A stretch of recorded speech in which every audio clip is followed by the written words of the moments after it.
Working at So Story takes place in 2007. It was and still is the only paranormal experience I have ever had. I was working at a TV station in a small town. I'm not going to say which one, but you may be able to figure it out with the details I provide. Don't really give a fuck if you want to try to figure it out. I worked as a master control operator on the late shift. The station I worked in was creepy as fuck for a couple reasons. Firstly, the building was old as hell. A lot of the structure of the building used for storage and the area where the transmitter was just in absolutely horrible condition. Cracks in walls, broken lights, exposed wiring. In retrospect, it was probably actually pretty dangerous. The other reason this building was so creepy was that at one point in the 70s, it fucking burned down, and it was rumored that several people died in the fire. I have never been able to confirm this, though I've been told specific names of the deceased.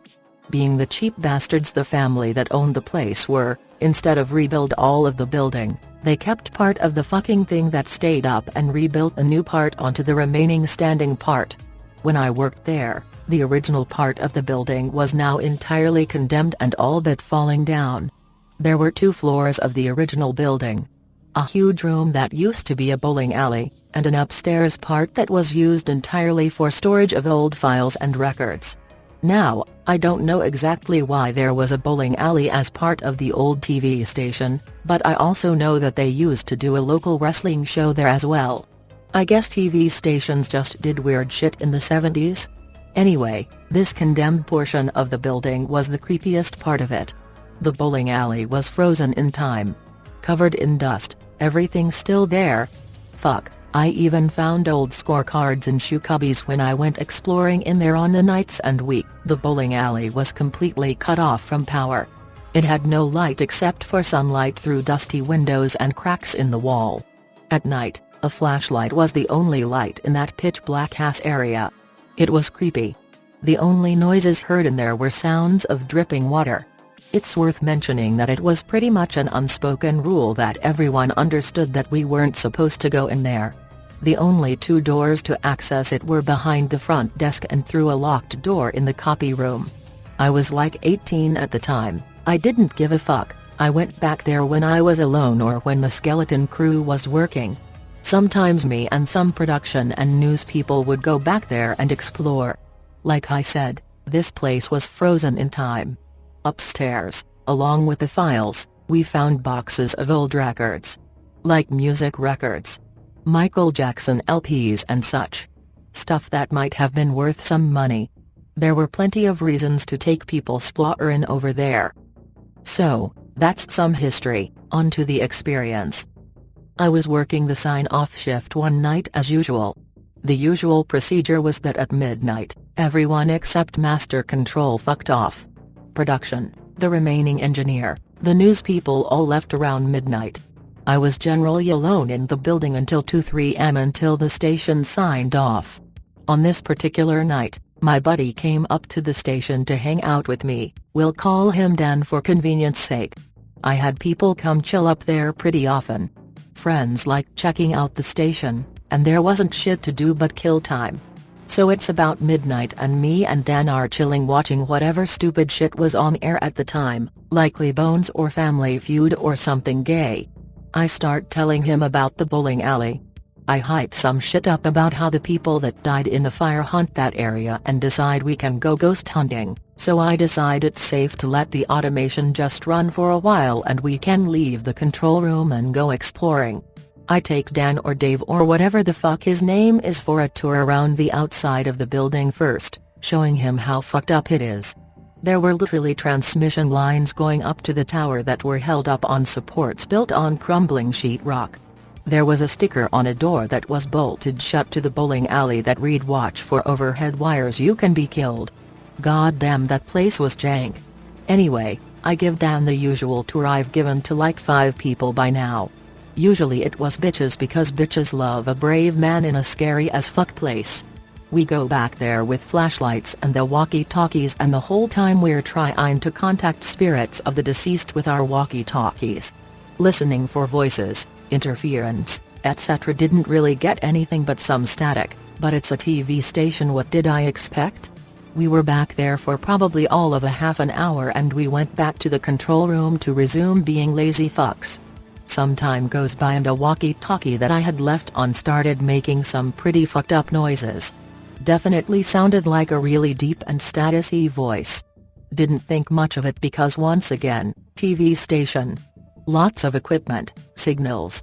Humored this and tried to talk to what or whoever it was. Push button and talk into mic asking if anyone is there. Keep hearing something, but indistinguishable. Now this set of walkie-talkies made that very generic bloop sound every time you pushed the button to talk. After a few minutes of trying to talk to what I thought was nothing, the walkie-talkie started making that bloop noise all on its own. What the fuck? Maybe the dude on the other end is trying to use Morse or something because we can't hear each other very well? Pick up mic and talk and say if you can hear me, beep once for yes. Bloop. We grab the second walkie-talkie and tune it to the same channel and nothing is happening. Not only is this only happening to one walkie-talkie, but we cannot make the second walkie-talkie simulate that same bloop noise on the other. Pushing the button is literally the only way to get the thing to make that fucking noise. This was the first moment when I went into okay, maybe something is actually happening here mode. Start asking things like is anyone there, beep once, if you can hear me, beep once, if you're in the building, beep once. It would beep once every single time. Also, it would not beep if you didn't say anything. It literally only responded when prompted. It was not Dan fucking with me. He was right next to me in plain view, other walkie-talkie was off. Set walkie-talkie down on the table. No one is touching it. Say out loud, if anyone can hear me, beep once. Bloop. Nope. Motherfucking ch. Dan and I run out of the room. We search the newsroom, studio, hallways, bathrooms, transmitter rooms, offices, parking lot, everywhere for people. No one. I get up to the entry room where the front desk, bowling alley door was. Bowling alley door is wide open.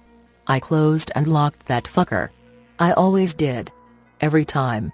This is where I began to go into panic and events are a little less clear. Dan and I head back to the control room and shut all the doors so no one could hear inside the room. Walkie-talkie lays silently on the desk by the board. Ask again if it's in there. Bloop. Ask if it can see me. Bloop. Decide that maybe someone could still be tricking me and is listening in on me somehow. Decide to see if this thing can really see me. I stand in front of the board and face the monitor wall. If I'm facing the monitor wall, beep twice. Bloop, bloop. No. Fucking way. This was the first time this thing had beeped twice. I turn 180 degrees. If I'm facing the monitor wall, beep twice. If I'm facing the racks, beep once. Bloop. I didn't believe it. I tested it again and again and again.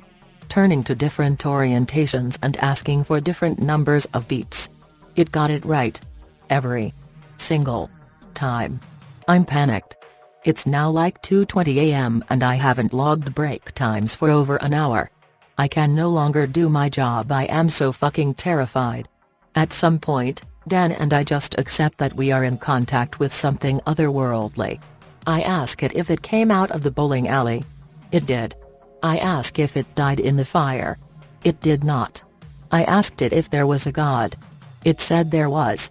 Now, last time I told this story people said heard your story was good until you got to this part, confirmed for fake FGT.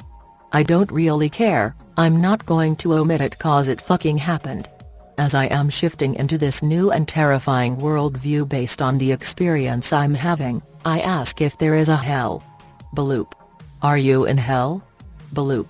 On a scale of 1-10 by number of beeps, how bad is hell? Bloop bloop bloop bloop bloop bloop bloop bloop bloop bloop bloop bloop. It wouldn't stop. I start crying. I don't remember how many times it beeped before it finally stopped. I tried to calm down, and pretty much at this point ignore the walkie-talkie and stop asking questions and start replaying shit with Dan and trying to come up with explanations, and catch up with my work. It's getting close to sign-off time, so I start with my close-up shop procedures, etc. As I'm shutting some shit off and talking to Dan, this thing starts beeping in series of 3. Just 3, pause, 3, pause, over and over. Start trying to determine and ask it some important of 3. It's like 2:45 AM, 3 o'clock? Bloop. Sign off? Bloop bloop. No. Is something going to happen at 3 o'clock? Bloop. Fuck this. There is no way I'm going to be in this building. I set up the automation to automatically go to color bars after the national anthem and just go ahead and turn off the fucking transmitter 15 minutes early. Fuck this walkie-talkie, turn the fucker off and throw it on the charger. Dan and I go outside into the parking lot, he leaves. 3 AM comes. Nothing happens. Wait and see what happens because I have to go back inside to load the next day's playlist. Nothing. At like 3:02 I decide, scared as fuck, to go back inside. As I'm walking back towards the door, I hit the deck after I heard an ear-shattering clank, wobbly wobbly wobbly kaboom. And then the sound of something fucking electrical like shorting out. The huge boom came from our main network receiver dish. The thing is like 30 feet in diameter and up on a huge robotic tripod. The thing somehow slipped out of lock and literally fell with all its weight, collapsing to the bottom position, facing the ground. I call my boss, the chief engineer, immediately, tells me he'll be there immediately. He lives right up the street, so he'll be there in like 2 minutes. Follow sound of the shorting out sound. Find that between the building the sheetrock wall, a fucking transmission line broke and is completely unrelated to the dish falling. That fucking sticker about overhead wires was not lying. Boss shows up. Tell him I was outside smoking when the thing fell. He proclaims, I have never seen anything like this before. We go in together to the sound of alarms related to the dish. I tell him about the transmission line, tell him the next day's guy will have to do the playlist because fuck you, I'm leaving. He literally does not give a fuck and has bigger fish to fry. I get in my truck and hit the road. I call my buddy William, who is always fucking up late as shit, to tell him about what happened. As I am going over the events with him, out of the earpiece of the phone. And I shit you not. It goes bloop, and Will fucking heard it too. This is exactly how it fucking happened. Sorry if some of you fuckers don't like it because it isn't nice and tidy and perfect like your made-up Skinwalker pastas, but this is how fucking shit went down. I still can't explain it to this day, and I never tell anyone because people fucking laugh. I come to tell /x/ and some of you will still bitch about it. Well, file this fucking story away under true pasta because I did not just type all of this shit up to just be dismissed. We'll be happy to answer questions if anyone has any.